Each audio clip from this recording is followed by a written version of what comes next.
Semeak berak ibilarazten zuen bestela ezindua geratuko zela segurtatzen ziotelako, eta trantsituan gora eta bera eramaten zuen andrakila, minbera bat bezala arrastaka. Abaituak ez zuen jakin Italian igarotako porren ondoren itzuli zen arte, eta emakumea jesarrita ikusi bezainarin igarri zion mokor bat hautsia zuela gutxienez. Hartzen zuen posturagatik ageri zen besterik gabe, eta zaharretatik 185 hausten zaiolako aldaka, hautsi ondoren ez badira jauzi. Erradiografia simple batek baieztatu zuen diagnostikoa.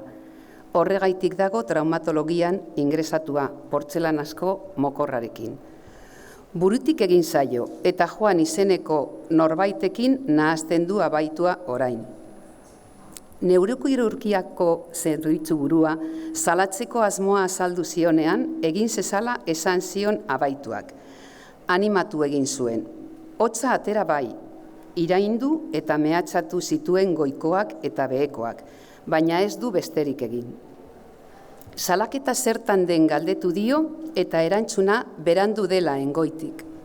Egiaz, gertatzen zaiona da beldur dela ez ote luketen bera salatuko sortu zuen eskandaluarengatik.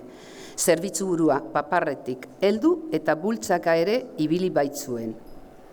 Damutu orain eta kontsolatu egiten da esanez, nahiago duela aurpegira mundu guztiaren aurrean bota ziena bota, diru publikotik indemnizazio bezala dirutsu bat jaso baino.